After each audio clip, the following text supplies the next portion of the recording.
Hello student, Assam Education 2.4 চাইটো কৰাৰ বাবে ধন্যবাদ।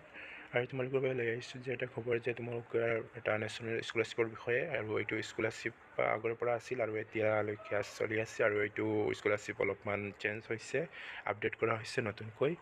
আৰু এইটো স্কলাৰশ্বিপ NSP প্ৰথম NSP সম্পূৰ্ণৰূপ হৈছে নেশ্যনেল স্কলাৰশ্বিপ পৰ্টেল, ইয়াতে দিয়া আছে। আৰু তোমালোকে কেনেকৈ কি কৰিব পাৰা, ইয়াতে সকলো ছাত্ৰ ছাত্ৰীয়ে আবেদন কৰিব পাৰিব। ভাৰতবৰ্ষৰ সকলো ছাত্ৰ ছাত্ৰীয়ে এইটো স্কলাৰশ্বিপৰ কাৰণে তোমালোকে আবেদন কৰিব পাৰিবা। আৰু ইয়াতে OTR দিয়া আছে। ৰেজিষ্ট্ৰেশ্যন তোমালোকে ওৱান টাইম ৰেজিষ্ট্ৰেশ্যন কৰিব পাৰিবা। অকল ওৱান টাইম ৰেজিষ্ট্ৰেশ্যন কৰাৰ পাছত এইটো ৰেজিষ্ট্ৰেশ্যন তোমালোকৰ বাকী ইয়াৰত এইটো ৰেজিষ্ট্ৰেশ্যনে তোমালোকক চলি যাব।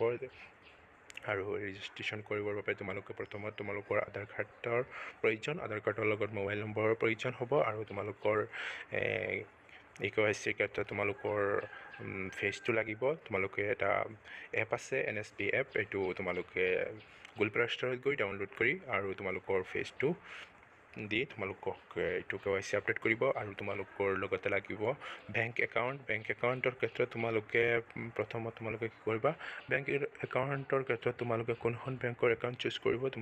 মই কওঁ তোমালোকৰ স্কলাৰশ্বিপৰ ক্ষেত্ৰত তোমালোকৰ সকলোতকৈ ভাল হ'ব পোষ্ট অফিচৰ বেংক একাউণ্ট। এখন একাউণ্ট তোমালোকৰ বহুত ভাল হ'ব।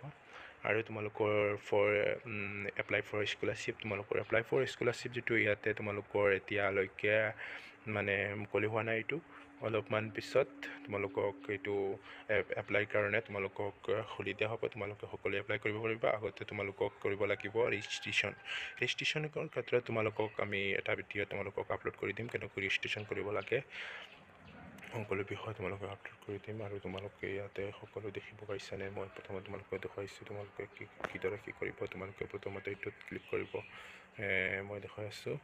ইয়াতে OTR বুলি দিয়া আছে, এইটোত ক্লিক কৰি অলপ সময় ৱেইট কৰিব।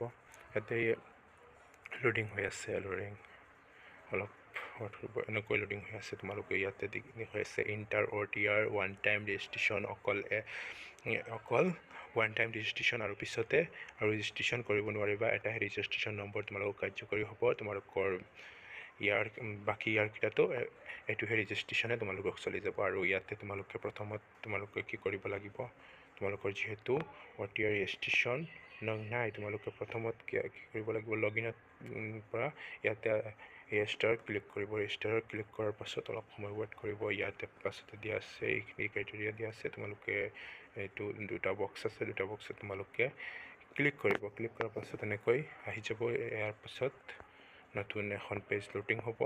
লোডিং হোৱাৰ পাছত তোমালোকৰ যিখন আধাৰ কাৰ্ডৰ লগত যিটো মোবাইল নম্বৰ লিংক হৈ আছে, এইটো তোমালোকে ইয়াতে বহুৱাই দিব। তাৰপাছত OTP আহিব, OTPটো তোমালোকে বহুৱাই দিব। তাৰপিছত তোমালোকৰ কেপচাটো ভালকৈ বহুৱাই দিব, বেলেগ কেপচা আহিব। আৰু ভেৰিফাই ক্লিক কৰিব। ভেৰিফাই ক্লিক কৰাৰ পাছত কেনেকৈ আহিব, তোমালোকৰ মোৰ OTPটো আহি গৈছে। ইয়াতে এনেকৈ OTPটো আহিব। ইয়াতে এনেকৈ OTP অহাৰ পিছত OTPটো আহি গৈছে, মই OTPটো এণ্টাৰ কৰিছোঁ। OTPটো হৈছে 7979। মই কেপচাটো দি আছোঁ। ইয়াতে কেপচা কেনেকৈ দিয়া আছে, প্ৰথমত দিয়া আছে WRWT, সকলো কেপিটেল লেটাৰ দিয়া আছে, K আৰু J। সেইটো ইয়াৰ পাছত মই ভেৰিফাই ক্লিক কৰিছোঁ। ভেৰিফাই ক্লিক কৰাৰ পাছতে ইয়াতে OTP ছাকচেছফুল ভেৰিফাই হৈছে। হোৱাৰ পাছত মই কি কৰিব লাগিব, তলতে ইয়াতে আধাৰ নম্বৰটো দিব লাগিব। আৰু পিছত আৰু এটা OTP আহিব। তাৰপিছতে কেপচাটো বহুৱাব। মই আধাৰ নম্বৰটো এণ্টাৰ কৰিছোঁ। তাৰপিছত গেট OTP ক্লিক কৰিছোঁ। তাৰপিছত এনেকৈ আহি গৈছে। হোৱাৰ পাছত তলতে স্ক্ৰল কৰিছোঁ, ক্লিক কৰিছোঁ। তাৰপিছত OTP এনেকৈ মোৰ OTPটো আহি গৈছে। আৰু অহাৰ পিছত মই OTPটো এণ্টাৰ কৰিব লাগিব। এণ্টাৰ কৰাৰ 649,021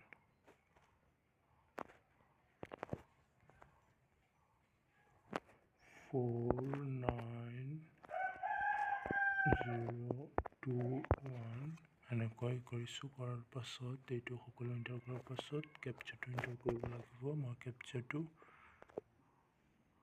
কেপচা হৈছে capital M, capital P, capital K,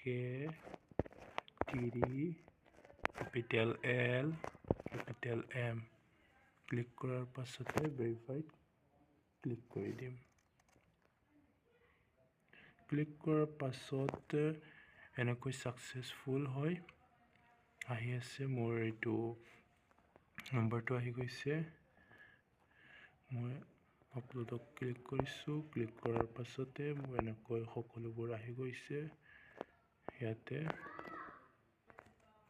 ইয়াতে তোমালোকৰ mother name, father name, email ID দি ফাদাৰ নেম, মাদাৰ নেম দিয়াৰ পাছতে ইয়াতে ইমেইল IDটো মেণ্ডেটৰী নহয়, এইটো দিলে হ'ব নিদিলেও হ'ব। আৰু তাৰপিছতে তোমালোকৰ ইমেজ কেপচাৰটো দি তাৰপিছতে এনেকৈ মোৰ যিজনৰ কৰি আছোঁ সিহঁতৰ এইটো একাউণ্টটো লিংক নাই বেংকৰ লগত। আগতে একাউণ্টটো লিংক কৰিব লাগিব।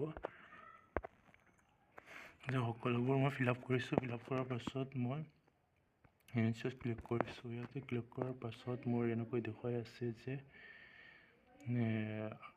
মোৰ আধাৰ কাৰ্ডৰ লগত এইটো লিংক নহয় আৰু নামটো এনেকৈ আহি গৈছে। মই এইটো অ'কে কৰিছোঁ। অ'কে কৰাৰ পাছতে এনেকৈ দেখুৱাই আছে যে মোৰ অলৰেডি মই আগতে কৰি লৈছোঁ ৰেজিষ্ট্ৰেশ্যনটো। মই সকলোবোৰ আগতে কৰি লৈছোঁ। তোমালোকৰ পিছত আৰু এটা ভিডিঅ'ত মই জনাম যে কেনেকৈ আৰু তোমালোকৰ আৰু এটা এপ ডাউনলোড কৰিব লাগিব যে NSP বুলি তোমালোকক ডাউনলোড কৰি ল'বা। তোমালোকৰ প্লে ষ্ট'ৰত গৈ মোবাইলৰ প্লে ষ্ট'ৰত গৈ ডাউনলোড কৰাৰ পাছতে আৰু এটা লাগিব তোমালোকৰ যে আদাৰ ফেজ এটা এপছ আছে। সেইটোৰ পৰা তোমালোকৰ মুখখনত তোমালোকৰ স্কিন এটা তোমালোকৰ হ'ব।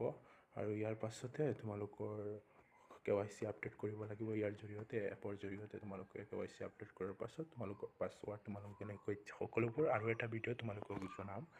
আৰু তোমালোকে এইটো স্কলাৰশ্বিপত ল'ৰা ছোৱালী বুলি একো নাই, সকলোৱে পাৰ্চেণ্টেজৰ কোনো ব্যৱধান নাই আৰু সকলোবোৰ কৰিব পাৰিব। এইটোৰ পৰা তোমালোকে সকলো ছাত্ৰ ছাত্ৰী কৰিব পাৰিবা। পাৰ্চেণ্টেজৰ কোনো ব্যৱধান নাই আৰু ছাত্ৰ ছাত্ৰী বুলি কোনো পাৰ্থক্য নাই। সকলো ছাত্ৰ ছাত্ৰীয়ে বা পাৰ্চেণ্টেজ যিকো পাৰ্চেণ্টেজ হওক অকল তোমালোকে ইয়াতে কৰিব পাৰিবা। ক্লাছ 9, 10, 8 মানে ইয়াতে তোমালোকক বাকীখিনি তোমালোকক আৰু এটা ভিডিঅ' জনাম।